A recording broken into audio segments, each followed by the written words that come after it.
Je vous remercie déjà, on vous remercie tous d'être venus ici, dans cette enceinte, on va dire, symbolique de la République française. C'est la première fois qu'un événement comme ça a lieu pour les Kabyles, au nom des Kabyles, par les Kabyles. Et c'est un événement historique, donc on vous remercie et on vous félicite d'être ici en tout cas.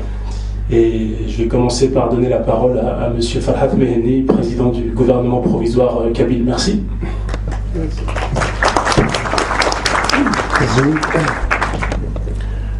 Dans un premier temps, et pour honorer la Kabylie, je souhaiterais que nous nous mettions debout et que nous écoutions l'hymne kabyle.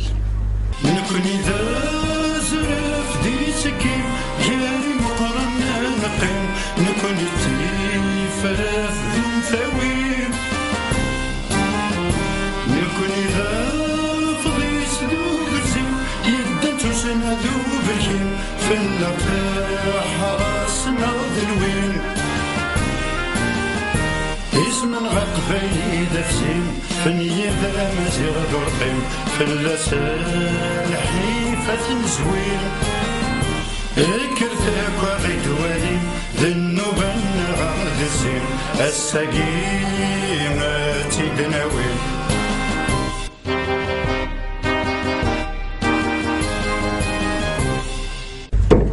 زي سازوالا أول الناس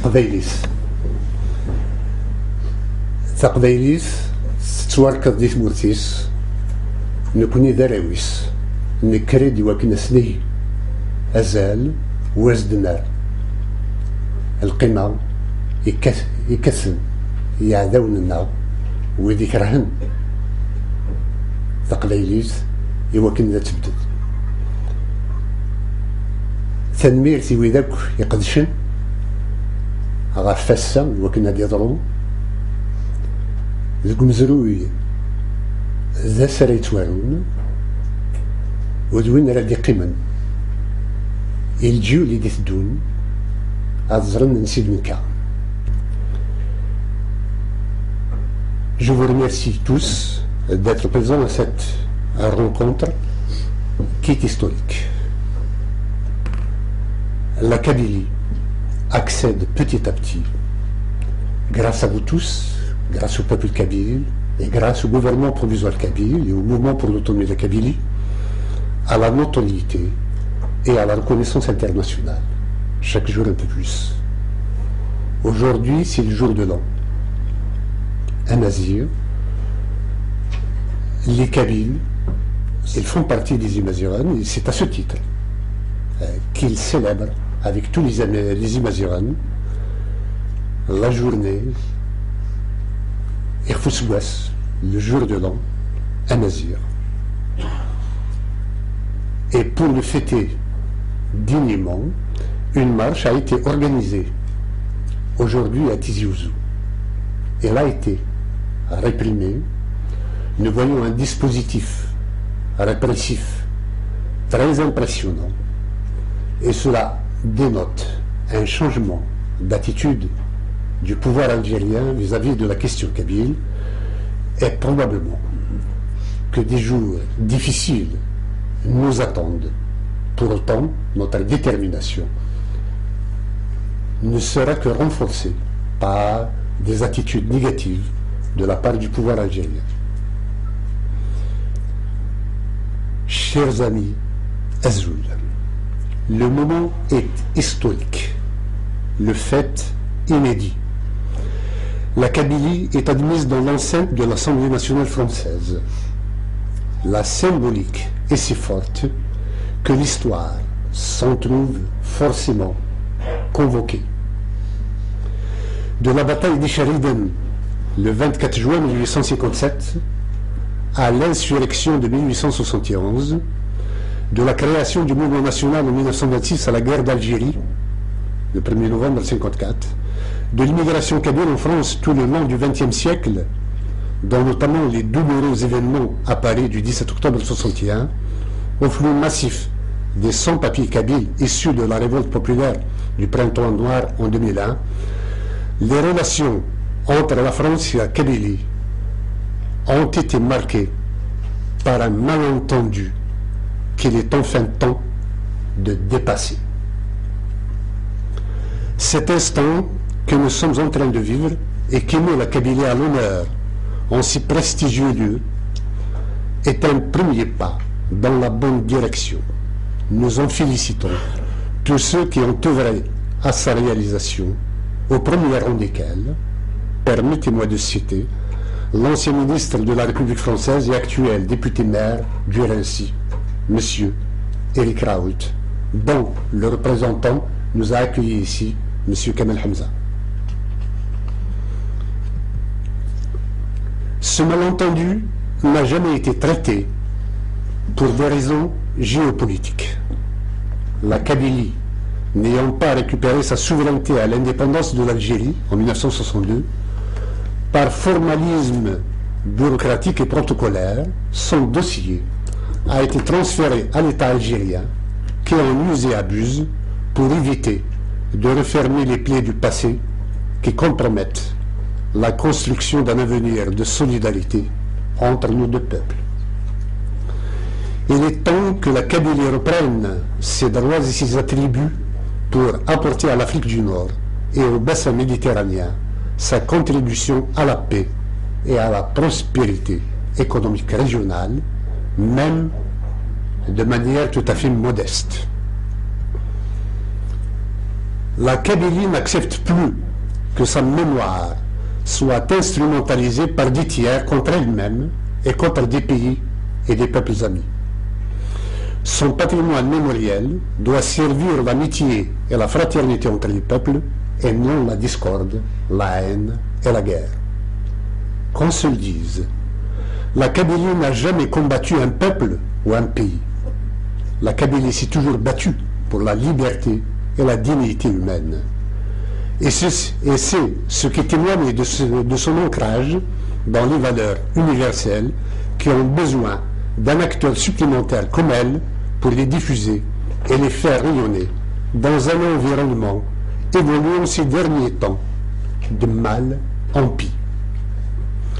L'émergence d'une Kabylie de laïcité et de liberté ne peut que renforcer la communauté internationale et prise de paix et de stabilité. Pour cela, il serait bon que cette même communauté internationale, à commencer par la France, reconnaisse à la Kabylie le droit à son autodétermination. Le gouvernement provisoire kabyle, qui est chargé de cette mission, a besoin du soutien de tous pour la réalisation de ce noble objectif. Le pouvoir algérien a perdu toute légitimité sur la Kabylie qu'il réprime, agresse, occupe, colonise, ravage et traite en ennemi depuis 1962. Non content de tuer des Kabyles, il veut tuer jusqu'à leur âme, leur identité, leur langue et leur culture. Il serait fastidieux de retracer ici toutes les politiques visant à dépersonnaliser la Kabylie en lui imposant depuis 1962 une autre langue, d'autres pratiques religieuses et d'autres mœurs. Dès la révolte du printemps berbère de 1980, le sabotage économique est une constante du régime en Kabylie.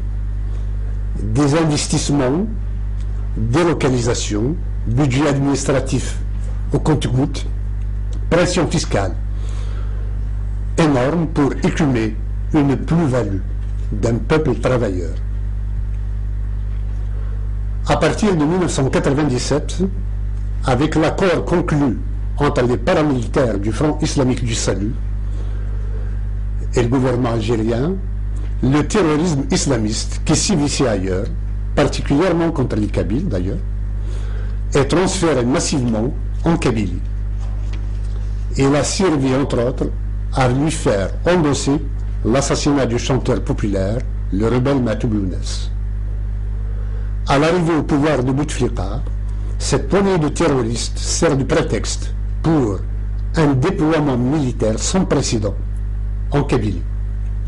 Il est pour le moins étrange qu'autant d'incessants renforts militaires instaurent davantage d'insécurité qu'ils ne sont censés en combattre.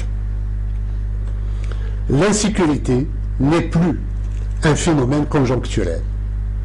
C'est une politique criminelle délibérément décidée par les plus hauts dignitaires du régime algérien, visant à ramener par la peur les Kabyles dans le giron officiel. En 5 ans, il y a eu plus de 70 rapts contre lesquels les services de sécurité n'ont jamais bougé le petit doigt. Ceux qui ont eu la chance d'être libérés le doivent à la mobilisation citoyenne villageoise et non aux corps officiels dédiés à cet effet. Depuis juin 2011, ça ne fait pas longtemps, il y a en moyenne un citoyen abattu chaque mois par les militaires. Ce matin, un impressionnant dispositif répressif a été déployé à Tizi Ouzou pour empêcher une marche du mouvement pour l'autonomie de la Kabylie. Le pouvoir cherche une confrontation violente avec la Kabylie pour resserrer les rangs autour de lui à travers la haine anti-kabyle qu'il nourrit et entretient depuis toujours à travers toute l'Algérie.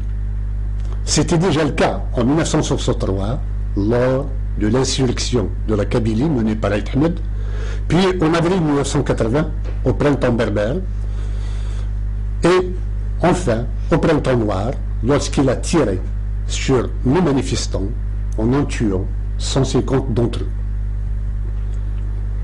Vous voyez donc à travers cet exposé que ce qui oppose aujourd'hui le pouvoir algérien à la Kabylie est bien plus lourd que le malentendu qui a pu exister de 1857 jusqu'en 1962 entre la Kabylie et la France.